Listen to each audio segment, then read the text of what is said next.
स्वागत है आपका सच द रियलिटी में। मैं आपके साथ दिशा जैन। आइए साथ में नजर डाल लेते हैं आज की 10 बड़ी खबरों पर। कांग्रेस नेता देवव्रत सैकिया ने असम के गवर्नर को पत्र लिखकर पान बाजार गुवाहाटी में स्थित महाफेज खाना, जो 160 साल पुराना ऐतिहासिक भूमि अभिलेख कार्यालय था, के ध्वंस पर चिंता जताई। ब्रिटिश काल के इस महत्वपूर्ण भवन को पार्क बनाने के लिए तोड़ दिया गया था। सैकिया ने गवर्नर से धरोहर भवनों के ध्वंस को रोकने की अपील की और असम धरोहर कानून के प्रावधानों को लागू करने की मांग की। इस कदम को लेकर विरोध जताया जा रहा है और आलोचकों का कहना है कि असम के समृद्ध इतिहास और सांस्कृतिक धरोहर की उपेक्षा करना जैसा है। असम के मुख्यमंत्री हिमंत बिस्वा शर्मा ने बांग्लादेश के मुख्य सलाहकार मोहम्मद यूनुस के बयान की कड़ी निंदा की है, जिसमें यूनुस ने पूर्वोत्तर को लैंडलॉक्ड यानी समुद्र से कटा हुआ बताया था और कहा था कि बांग्लादेश ही भारतीय महासागर का एकमात्र संरक्षक है।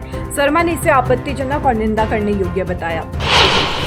असम के मुख्यमंत्री हिमंत बिस्वा शर्मा ने पूर्वोत्तर भारत और देश के अन्य हिस्सों के बीच कनेक्टिविटी को बेहतर बनाने के लिए चिकन नेक गलियारे में भूमिगत सड़क और रेलवे ट्रैक बनाने की आवश्यकता पर जोर दिया है। शर्मा ने इस क्षेत्र की संवेदनशीलता को देखते हुए कहा कि सिलीगुड़ी कॉरिडोर अक्सर राजनीतिक बहसों का केंद्र बनता है और इसका गलत फायदा भी उठाया जाता है। उन्होंने भूटान के रास्ते सड़क निर्माण का प्रस्ताव भी दिया है ताकि इस क्षेत्र की सुरक्षा सुनिश्चित की जा सके।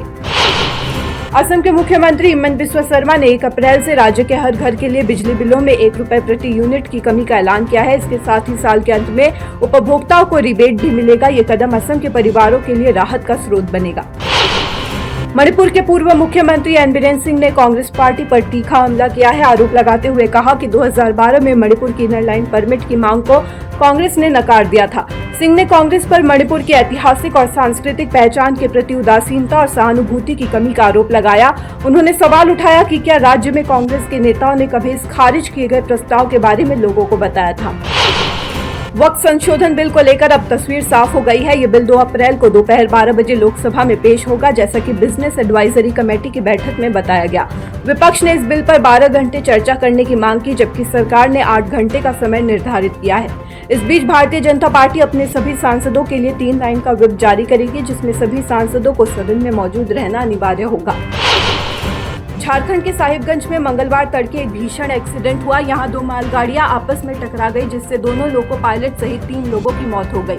हादसे में सीआईएसएफ के 4 जवान भी गंभीर रूप से घायल हो गए, जिन्हें बरहेट सदर अस्पताल में भर्ती कराया गया है। रेलवे पुलिस के मुताबिक एक गुड्स ट्रेन पटरी पर खड़ी थी, जबकि दूसरी गुड्स ट्रेन उसी ट्रैक पर आ गई और दोनों की सीधी टक्कर हो गई। टक्कर के बाद कोयला लदी मालगाड़ी में आग लग गई और कई बोगियां पटरी से उतर गई। हादसे की सूचना मिलते ही दमकल गाड़ियां मौके पर पहुंची और आग पर काबू पाया। फिलहाल मेंटेनेंस का कार्य चल रहा है। गुजरात के बनासकांठा में मंगलवार को एक पटाखा फैक्ट्री में भीषण विस्फोट हुआ, जिसमें 17 मजदूरों की मौत हो गई और 3 लोग गंभीर रूप से घायल हो गए। घायल मजदूरों की हालत गंभीर बनी हुई है। ये फैक्ट्री अवैध रूप से संचालित हो रही थी। हादसे का शिकार हुए सभी मजदूर मध्य प्रदेश के निवासी थे। विस्फोट के कारण बिल्डिंग का स्लैब गिर गया, जिससे कई मजदूर फैक्ट्री के अंदर फंस गए। रेस्क्यू ऑपरेशन के दौरान उन्हें बाहर निकाला गया। प्रशासन और पुलिस की टीमें जांच कर रही है। उत्तर प्रदेश सरकार की बुलडोजर कार्रवाई पर सुप्रीम कोर्ट ने मंगलवार को एक ऐतिहासिक फैसला सुनाया। कोर्ट ने यूपी सरकार और प्रयागराज विकास प्राधिकरण को अमानवीय तरीके से घर गिराने पर कड़ी फटकार लगाई। सुप्रीम कोर्ट ने कहा कि इस देश में कानून का राज है और नागरिकों के आवासीय ढांचे को इस तरह ध्वस्त नहीं किया जा सकता। कोर्ट ने पीड़ित परिवारों को 10-10 लाख रुपए मुआवजा देने का आदेश दिया। समाजवादी पार्टी के प्रमुख अखिलेश यादव ने सुप्रीम कोर्ट के इस आदेश का स्वागत किया।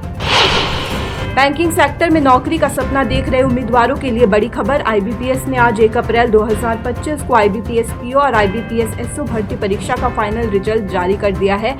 ये रिजल्ट मुख्य परीक्षा और इंटरव्यू के आधार पर तैयार किया गया है। सफल उम्मीदवारों को देश भर के विभिन्न बैंकों में प्रोविजनल अलॉटमेंट मिलेगा। बिया, जन्मदिन बा आपनार जिकोनो विशेष अनुष्ठाনৰ বাবে one stop solution ambience banquets. আপোনাৰ প্ৰতিটো অনুষ্ঠানৰ বাবে এটা শ্ৰেষ্ঠ স্থান। Guwahati's finest and luxurious banquet hall. Ambience Banquets, perfect for every celebration.